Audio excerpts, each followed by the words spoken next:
Good morning, Trinidad and Tobago and the wider Caribbean. Welcome to Book Club Corner. My name is Jewel Green and you are with us in beautiful Scarborough, Tobago. We're a few days from independence, and as you know, whether you're celebrating or commemorating national independence or personal independence, we want to make sure that you know what independence is about. Think about it. Don't just do it, right? Because the whole country is in it. Figure out what it is. Look it up. Talk about it with your friends. Independence, it's an important step, not just for the nation, but for you as an individual as you grow. So thank you for being here with us today. Listen, we have a fantastic and amazing author here with us today, and her name is Shareefa Energy. I love that. Welcome, Shareefa. You. Lovely to be here. Thank you for having me. We're very happy to invite you and to have you here with us today. And Shareefa has written an amazing book. She's a poet, an activist, and she has written a book called Galaxy Walk. Fantastic name. And she is the 2019 Eastern Eye Arts, Culture and Theatre Awardee, 2017 UK Entertainment Best Poet Award winner, and she facilitates workshops from Palestine to Sierra Leone. And those are just some of the highlights. There were too many things to put here. Some of the highlights. So welcome, Shareefa. Amazing book, Galaxy Walks. I had a read of this book. Is like a statement. That's how I felt when I was reading it, right? But we're going to get into it. I know you all out there, those lovers of poets, lover of poetry, lovers of the literary word. I know you all are chomping at the bit to get into it today with us here on Book Club Corner. And we want to thank our sponsors. We usually do wine, but Shareefa more influenced me. We are sipping on some water, right? And when the water company sponsors us, we'll tell you what water we're drinking, right? But we're just having some water, a little, refreshment today, a little hydration.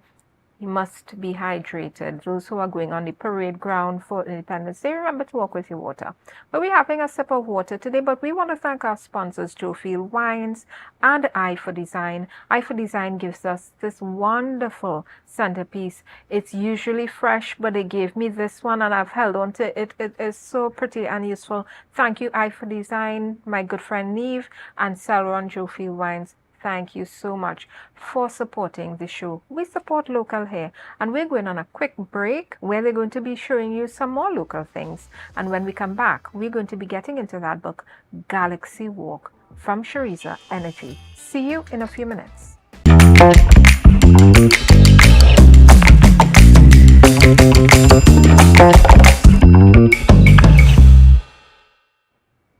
And we're back to Book Club Corner. We're here with Shareefa and her book, Galaxy Walk. And Shareefa and I were having a little tete-a-tete, some girl talk, right? Yeah. We're having some girl talk during the break. And, there was an incident. It's been in the paper. People are talking about it. And Good Samaritan, we want to identify him and give him some props. Good Samaritan, Javi, he works on the boats. He's one of the captains. And we want to thank him for being such a good Samaritan. The details of the issue is that one passenger on the boat, right? This is the glass bottom boat, guys. And big up and props to all the boat people, all the staff, all the persons who work on the boats, contributing to making our tourism product and making the guests and tourists, local and international, feel welcome. Props to you. So this, one of the passengers touched, assaulted, right?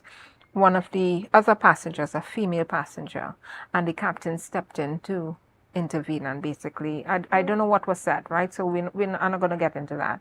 But whatever was said, you were there, you said. Yes, I was there. So big up Frankie Tours, that's the boat. And, people can hear the commotion. Oh, there was a commotion in Tobago. And this is like the first day that I got here. But the guys on the boat, Javier, I met him as well. They're just good vibes, young lads, young guys just working on the boat. And a girl was inappropriately touched. him as the co-captain, went over to talk to the guy, and then the guy stabbed him, like two in his arm, one in his neck. So I was on the smaller boat at that point, so they brought him off the big boat, brought him onto the small boat that we were on. You know, a nurse was already on the other boat, so she was seen to him. When we got onto our boat, like, it just gave him a towel, gave him some water to drink, and then they took him to the hospital. But I think what's interesting is people always talk about, even in England, there's a lot of conversations around African Caribbean youth, and even especially here, like, people are always here, like, be careful, be mindful of them. But I'm like, these guys were cool, and the reality of what actually happened was him intervening to stick up for a young woman that's being inappropriately touched by a customer from Trinidad, and an older man in comparison to the boys, the young men. And Javier, he intervened to support the girl, and he ended up getting stabbed. So we never hear that narrative of young men actually sticking up for women and the cost that it comes with. You know, as women, whether it's in the UK or here, sometimes we are a bit like, oh God, do I stick up for myself? Do I just let this go? Even myself, when I'm traveling, if someone's being inappropriate towards me or threatening me or something, sometimes I might tell the men that I'm with, just on the basis of the fact I don't want anything to kick off, and any of the men to get harmed, just because of someone going to defend me. So I think we're aware of that, and the fact that that's what happened. But in the narrative, that would be interesting, because I'm like, black youth are looked down at. They're the ones that are looked at as perpetrators of violence. But really, it was like hugely disrespectful for that to even happen on a boat. But at the same time, it was more the case of a man being an ally to women at what cost? And I think, you know, big up Javier. It's unfortunate that that's what happened to him, and bless him. But at the same time, you know, luckily he's stable, he's good, he's recovering. He's back at work. Yeah, exactly. Yeah. He went the next day. Hard at work. Yeah, he went the next day and they sent him home. But you know, trust me, that the guys that work on Frankie Tour's boats, they're really lovely. And you know, they're just young. They're trying to make money, and they're trying to do their work. So really, that shouldn't have happened. But I don't want the narrative to be just like, oh look, in Tobago as well, there's violence and all the rest of it, because it wasn't like any sort of like so-called gang stuff or like some street situation. It was just a young guy sticking up for a young woman being inappropriately touched. Yeah, we have so much to good things to say about our youth, about our young men. And as you said, Shareefa, an ally. Yeah. An ally, because he stepped in, a good Samaritan. And I want to thank him and big him up. Props to you, Javi. Thank you so much for what you did. And we are so sorry this has happened to you in response, but we wish you well, a speedy recovery. And, you know, anytime you want to come on Book Club Corner and chat with us, we're here. But, you know, when we talk about these issues, these are gender issues. These are gender equality issues and male-female relation issues. Yeah. I mean, he was so upset that somebody had to come to tell him, yeah, like you can't do exactly this. You can't behave in this way. I mean, and he got stabbed in the back of his neck. So this person was walking away. You know, I just want to make the point that when we look at male-female issues, what we want is for our men and our women, our males and our females, we want balance. We want to get along. We are going to be here together for quite a long time. Let's make it work, okay? There's no reason for you to disrespect people by touching them on the bum, right? There's no reason for you to be touching people inappropriately. You don't know where they came from. I mean, that girl could have been very aggressive in her response to him, right? You don't know who you're dealing with. Guys, check yourself, okay? Just putting that out there. And the reason why I brought that up is because I got into one of your poems, right? And I thought of the issue while I was reading the poem, because the poem talks about this young girl and how she's saying, you know, she wonders if her partner, the person she's with, will get aggressive based on the fact that she doesn't want to go too far. Yeah. Right? Physically. right? And these are some of the things we have to think about as women, right? How are they going to be responding to us? And, men, don't use your strength and your size to bully people to get what you want. That's not the Yeah. way the world works. You might get your way today, but trust and believe, nobody's going to respect you for that. Maybe some of your, as we say in the Caribbean, some of your stupid friends, right, might get you a bounce, but trust, the community does not respect that. Yeah, I feel like the male ego can be very fragile, but especially when men are not, when you get men that are not being disrespectful towards us, and then other men feel like, oh, you have the audacity to stick up for these women, like, how as dare though, you? yeah. How dare you? That poem, where did that poem come from for you? I was kind of like personal experience as well, but it was also like, I think sometimes, like, it was also reflecting on the experience of some men that are just like hypersexualized or living in communities. So when I was in Sierra Leone, I did meet somebody, and he had spent a lot of time. There was a place that I used to go to, and the young girls that I used to work with, they were involved in sex work, and at night I'd hang around with like the women that were my age. I was in my early 20s at the time, so women in their 20s, 30s, and a lot of them were involved in sex work too. But one of the guys that I met, he'd like hang around a lot with the sex workers, and they were respectful towards them, don't get me wrong, but at the same time I could see his way of interacting with women was very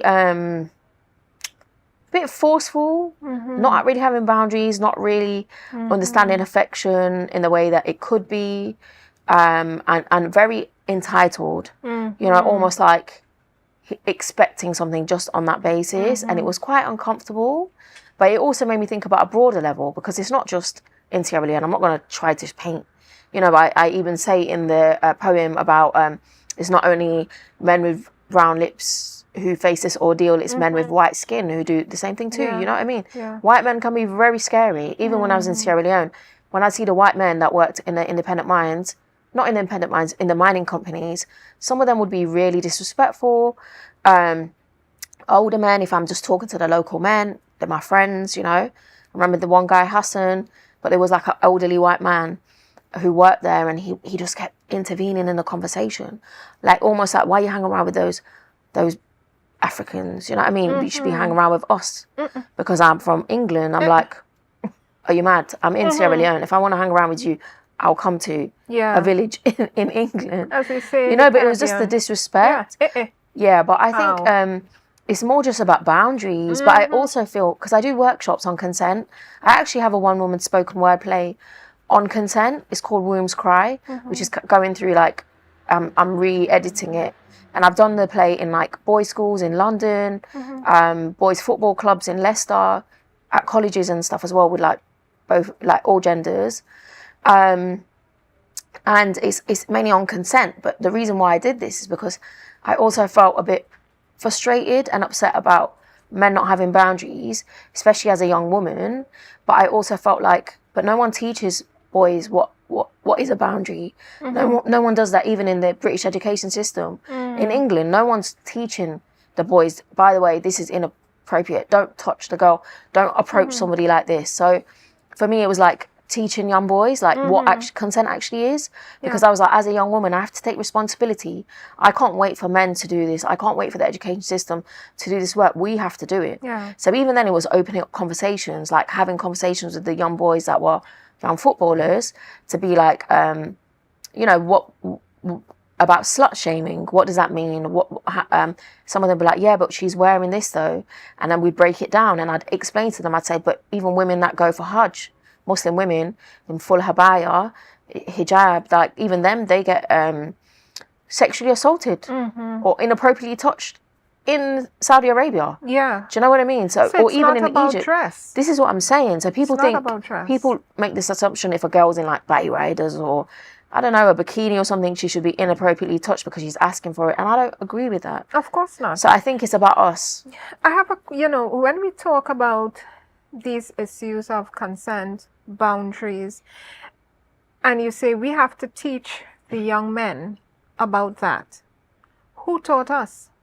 Exactly. Why is there a disparity in what we've learned Yeah. as women and what they've learned as men?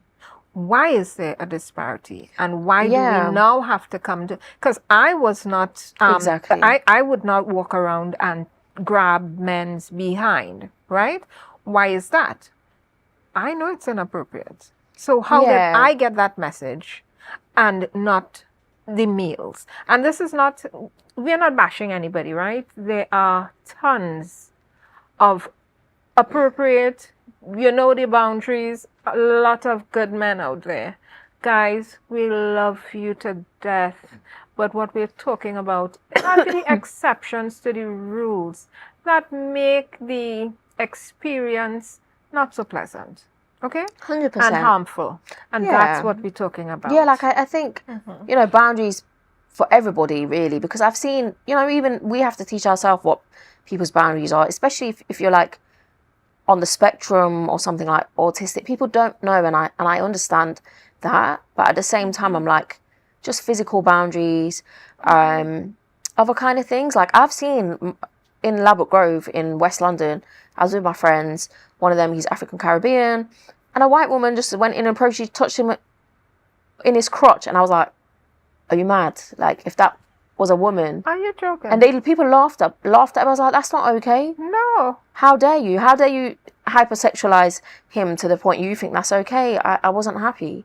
But at the same time, I'm like, it's just about us, but also about us learning to assert our boundaries. So even now, I'm in my early 30s, and I just get happy even when I'm able to create a boundary, because sometimes you're in an uncomfortable situation, but you don't even know how to say no. Yeah. Or you're like, you don't even know how to say, this is what I like, this is what I don't. And then now I feel proud of myself, even if I'm able to like get someone to leave that I don't want them to stay or something, or to know what your boundaries are. Yeah. Sometimes you're not even able to understand that as yet. Like, okay, I don't like that. And I think, being taught that, because otherwise, even as young women, sometimes young women feel like they should be like, yeah, sit there, look pretty. Yeah, if your boss makes a move on you, let him. And be compliant. Yeah. Be pliable and compliant. Exactly. And you're not here, young women out there. And this is some of the messages. These are some of the messages that we have to bring out. We have to start airing them out and not covering them up. Yeah, even to just be aware of what is not okay. So sometimes I might say something to you and you might be like, actually, I didn't realize that was that. So sometimes I was a bit slow in realizing actually that person was very inappropriate. And sometimes you just learn to cancel out the noise of men, like men saying like things that are inappropriate, and just like, you know what, we're so used to it. Sometimes I can't even bother to argue about it. I'm just like, pretend I can't hear. You choose your battles. Yeah, it's like, like when I was young, I remember when I was 17, 18, I was becoming more like, in my physique, or all the rest of it. And I remember walking around in Leicester with headphones in, but with the end of the headphone just in my pocket. It wasn't even plugged into anything. But just so I can pretend I can't hear the men that are saying stupid things to me. You know, we have a culture. It's not as prevalent as it used to be. I am seeing, what we call catcalling. Yeah. Right? So you're walking in the road and, sometimes it's okay. Sometimes you don't feel it's okay, but I don't think it's something that we should feel we have to accept, right? Yeah. Because I've walked in the streets and, you get the catcall. They're not doing it, as far as I'm concerned. Sometimes it's not because you're cute. They're just practicing. Right? No, I'm so serious. Yeah. We think all the time it's about attention, but sometimes they're just practicing bad habits that they are seeing around, right? Yeah, definitely. And they do the cat call and you hold your head straight. You don't want to say anything. You hold your head straight and ugly. Yeah, that happens in England. Ugly. Yeah. You feel you're nice. You think you're too nice. Yeah. You're ugly anyway. Listen. Yeah. We don't need that ugliness. But you know what? I have to be honest. Like, even I've spent like 5 weeks in Trinidad, and I actually, do you know what? Props to the men, because I do feel like the men, they're very graceful. Yes. They're complimentary, but they're graceful. Yes. So like, if I see men, and I'm older now, so before when I was younger, I'd be like, "Oh, what are you looking at?" kind of thing. But now, you know, men will be like, "Oh, miss, you look good." Yes. And I'll be like, "Oh, they thank compliment you so Yeah, they compliment you, but then they sweetly. keep it moving. Yes. And I'm like, "Do you know what? That's really lovely. Like, thank you. Oh, you look beautiful." But they're not trying to, "Oh, give me your number." They're not doing any of that. They drive past. Yeah. They just compliment you. They're graceful. Yes. And I'm actually like, you know what? It's nice. We love that. We love when, you know, they But pass. I'm like, I think men from here, they are quite gentlemanish. Yes, like in they the are UK, very chivalrous. They will pass and Exactly. say, you know, "I like your head wrap, sister. Yeah, I like your dress. and I like that. You I look like- nice." And they will yeah. just keep morning, "You look nice." And Yeah, they like will, a complimentary society. I like doing that. I love like it. even when I walk past older women, if they look good, I was like, "Auntie, you look really beautiful." And they're like, "Oh," Yes. like in England, they'll be like, "Oh."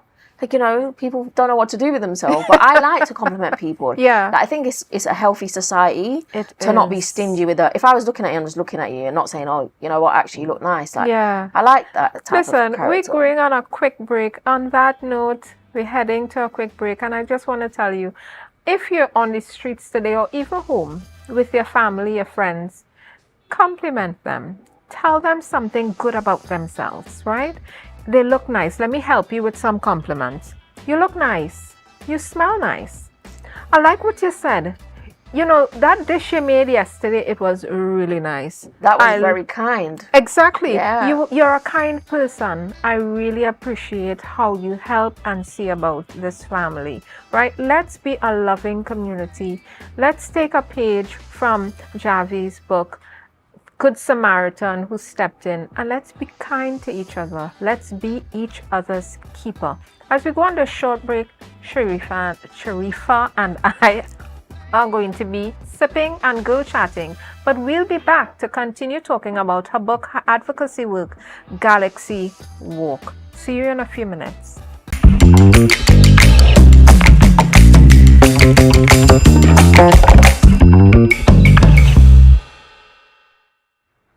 We're back here on Book Club Corner with author Shareefa Energy. And you know, listen, the girl chat is real here today, right?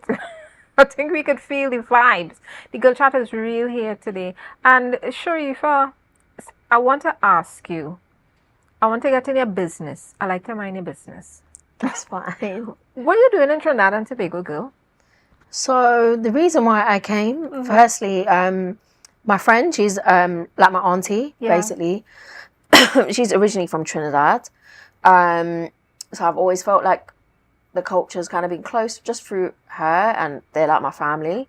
But at the same time, you know, half the population are Indian here, displaced Indians, and I'm second generation Indian migrants, like living in England. And at the same time, I needed time to write. I need headspace. I've not had time to work on my own things so much in the last few years, especially since like in the last year, everything happening in Palestine. That's something that's very close to me.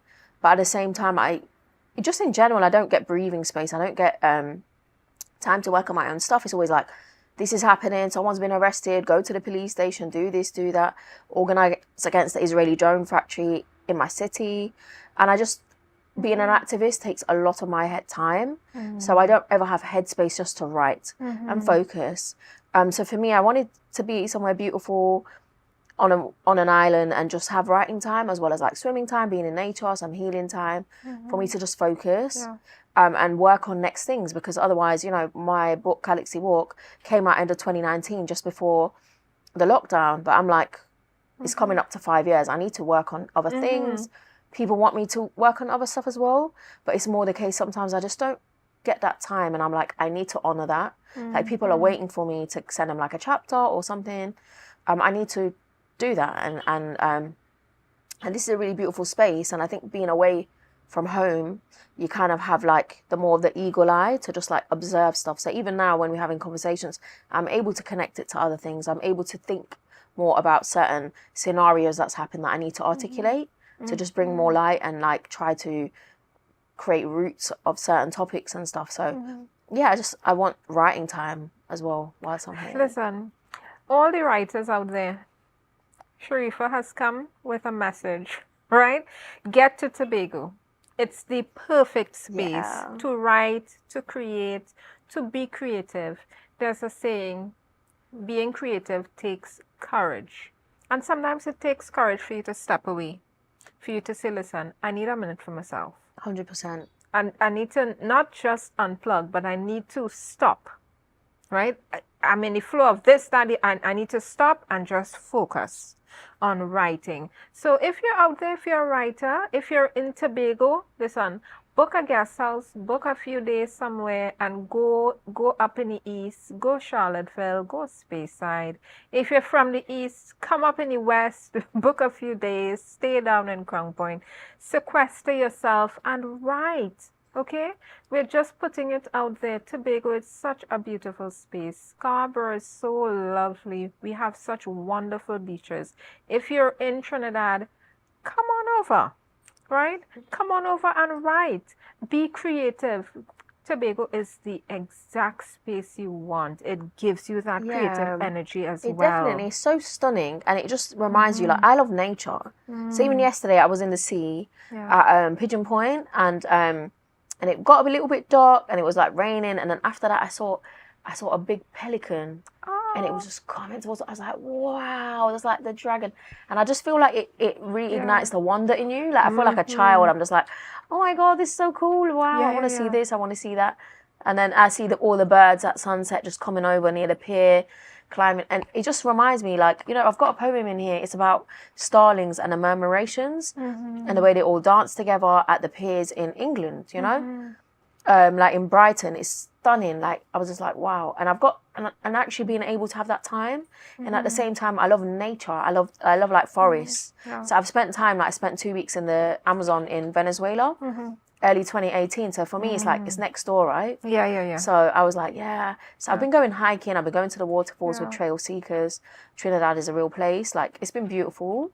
So yeah, I'm looking forward to hiking in Tobago too. You know, these conversations make me feel I'm not getting out enough. Come along. Yeah, we'll I'm not coming out my house enough. You know, we take it for granted. Yeah, we do. Live here, When things are on your doorstep, you do. Yeah. We go to the beach tomorrow, and tomorrow never comes because, you know, it's the next day and the next day and next. People, it's vacation time. We're heading back to school for a lot of persons. Get some beach time in, hiking time in, live in nature. Don't let people come to your island and tell you about it, okay? It's true. You go out there and experience it. We're going on a quick break, and when we come back, Shareefa is going to be reading to us. My favorite time, right? Book Club Corner's favorite time when we get read to. She's going to be reading to us. So get your snack, get a drink, come back. We're just going to be out for a few minutes. Don't go too far. Don't run away. Come back with us. We'll see you in a few minutes.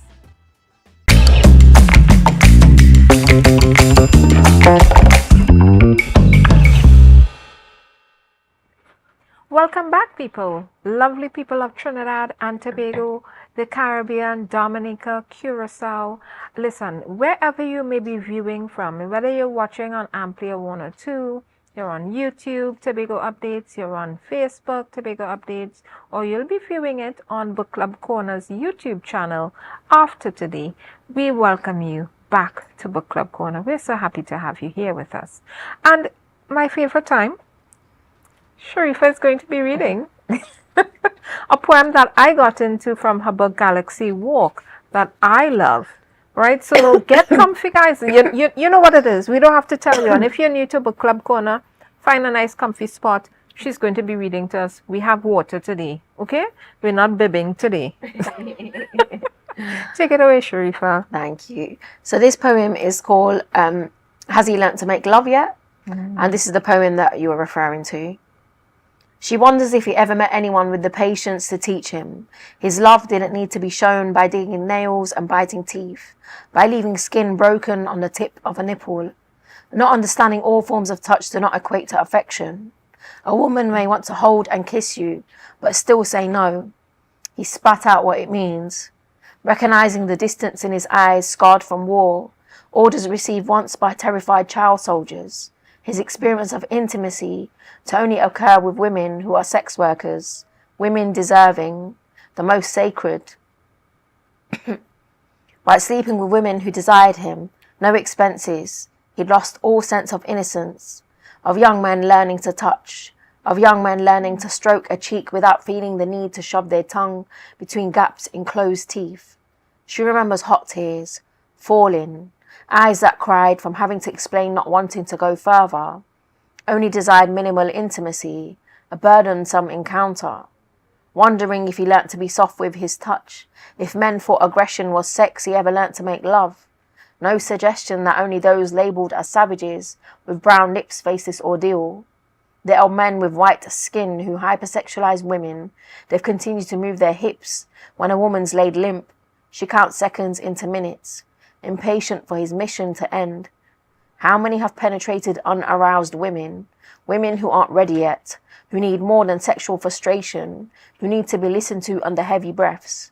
A woman who worked for a man, but now she's tired, she said.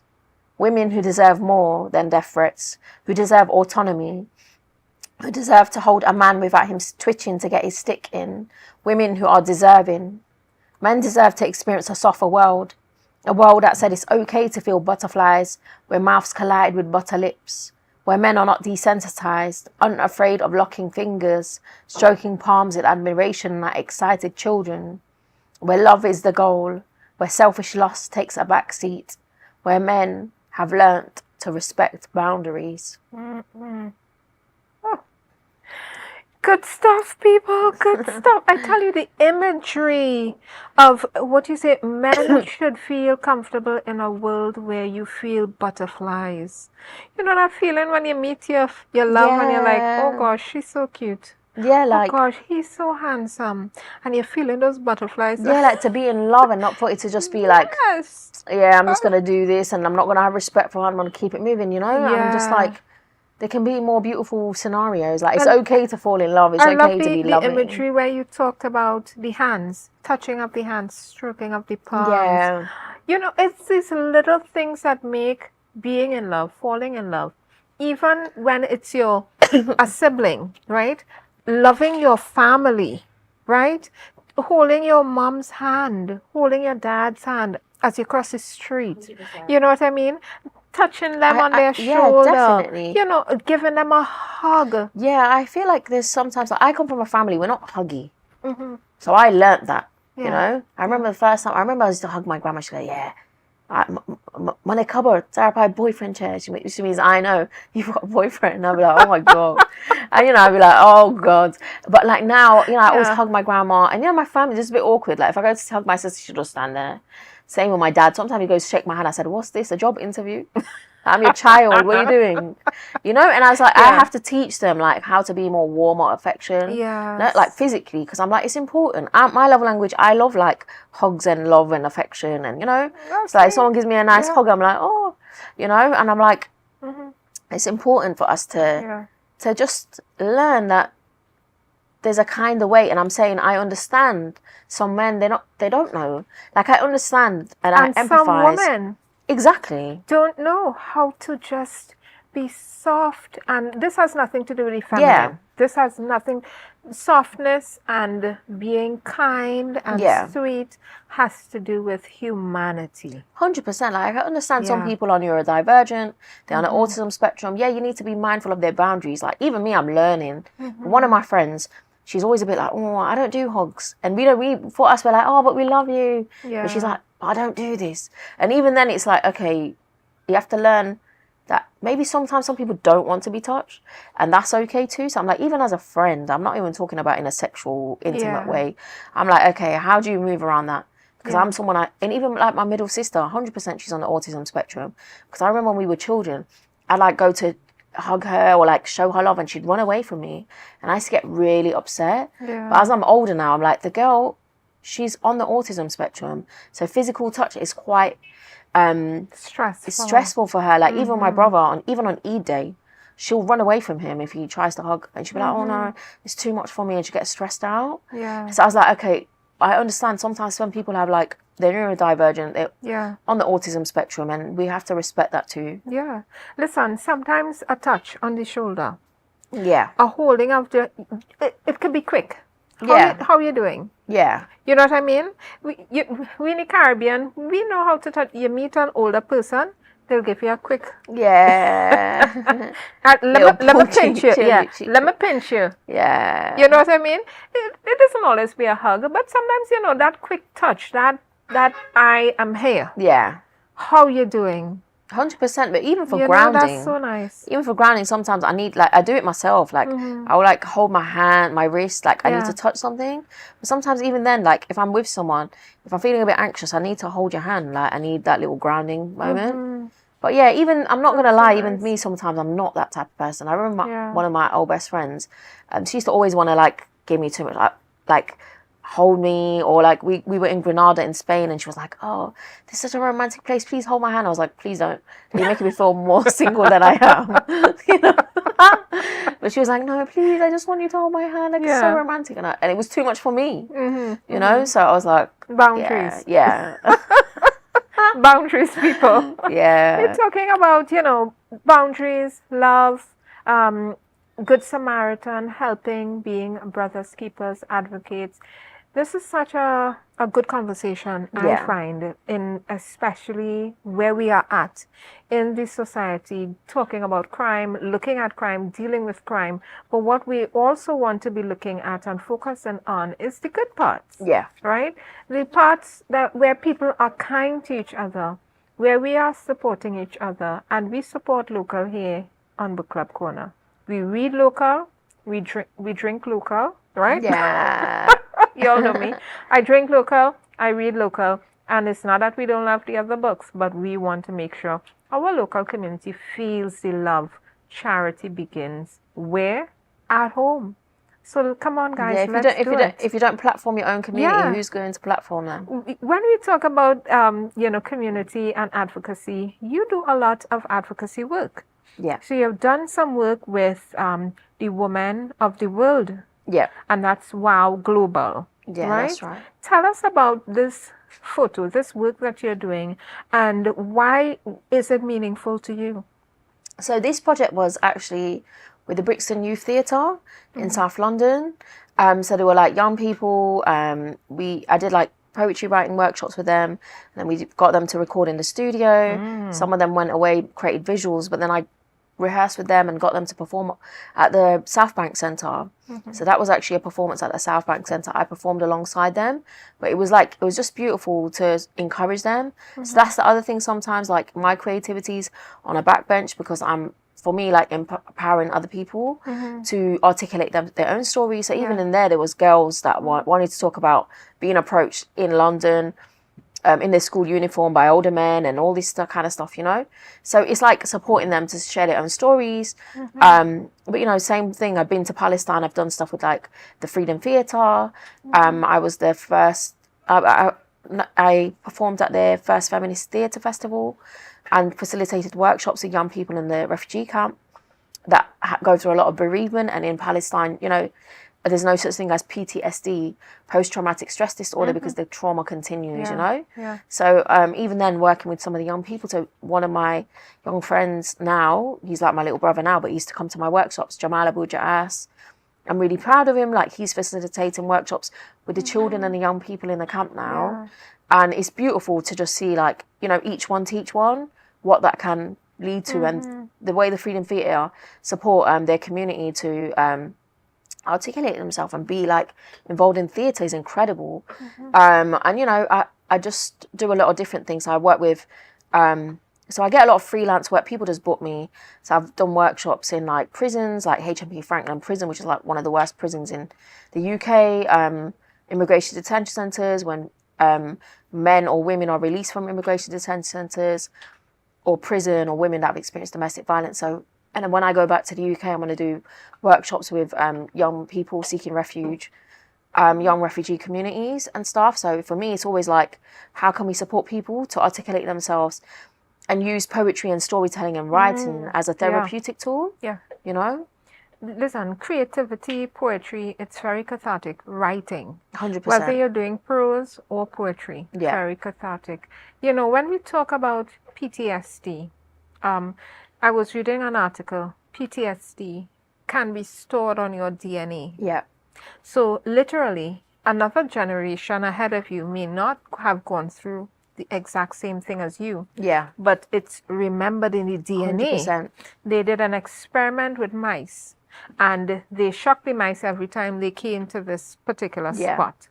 And the mice went on to have children, and they didn't shock the children, but the children were cognizant of this particular area and going further than that. So they would just stop at this, and they found it so amazing that the mice, it's like they actually taught without teaching through the DNA. Because when they looked on the DNA, they found an extra, they found an extra, there was extra information. And they said, okay, well, something is going on here. How did they, you know, why are the next generation of mice behaving like we shock them? Definitely. I think, you know, like even what state is a mother in when she's pregnant? What's going on in the home? What's going on in society? Are they living under occupation? Are they being bombed right now? Like even right now in Gaza, in Palestine, like what is like the impact on these women, the serious trauma they're having to give birth in the worst conditions, no anesthetic, you know, no epidural, that kind of stuff.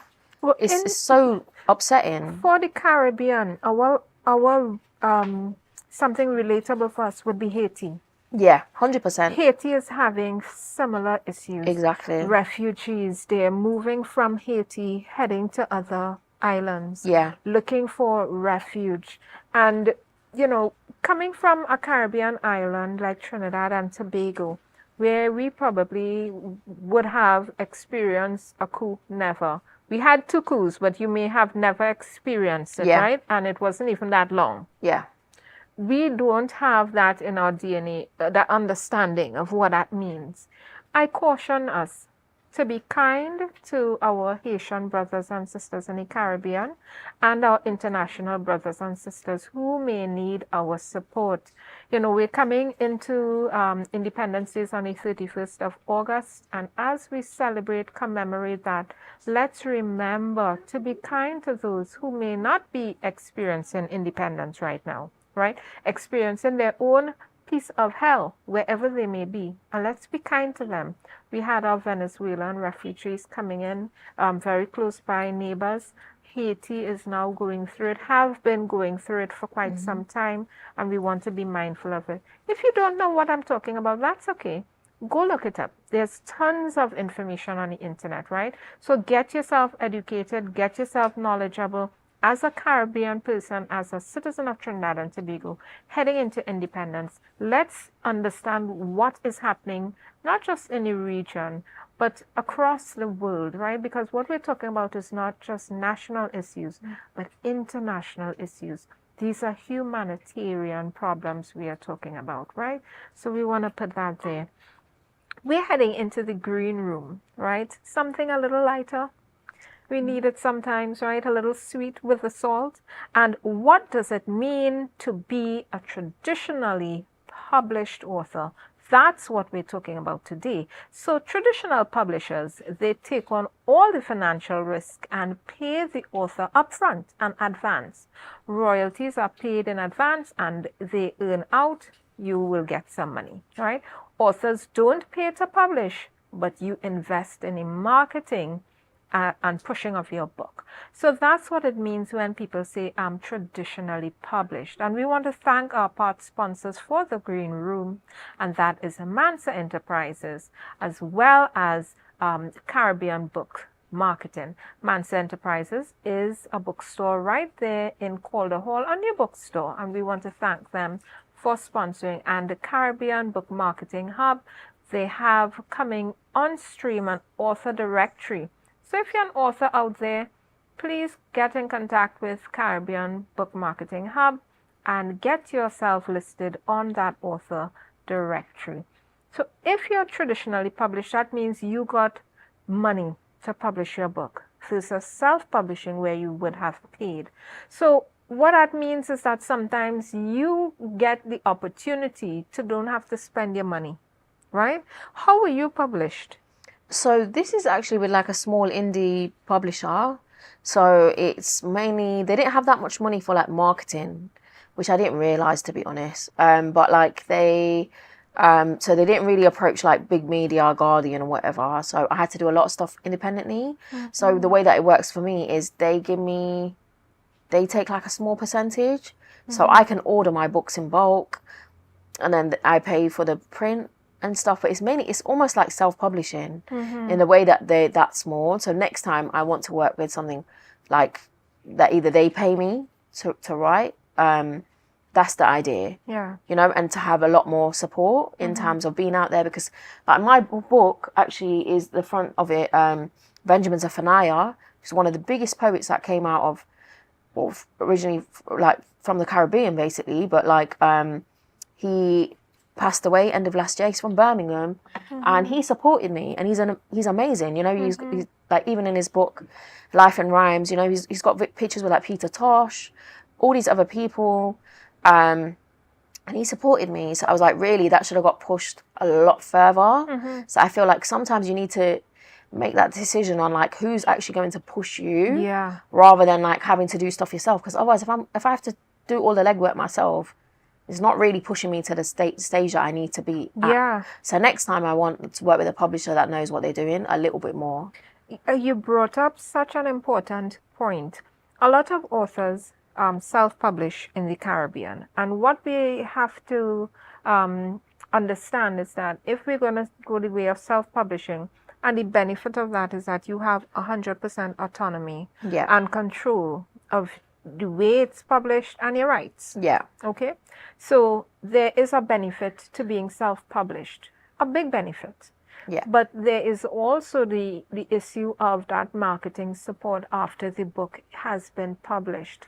And my company, I am Caribbean Book Marketing Hub, and we do a lot of work with authors because of this self-publishing, large amount of authors who are self-published right here in the Caribbean, and they don't have a lot of support. So we're putting it out there.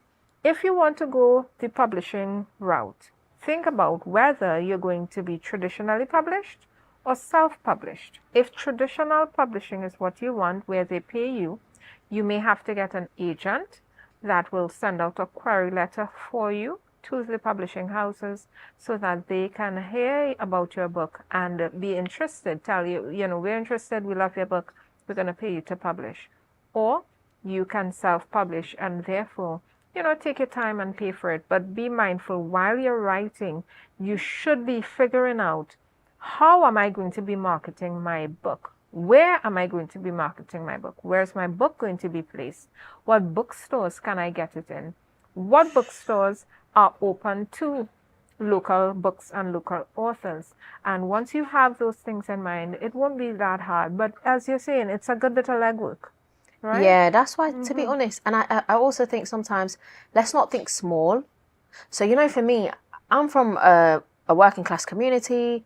I'm from a Muslim community, a community that it is mainly a lot of South Asians and African Caribbeans, and I don't know anybody really that's like from my area and has got books out, right?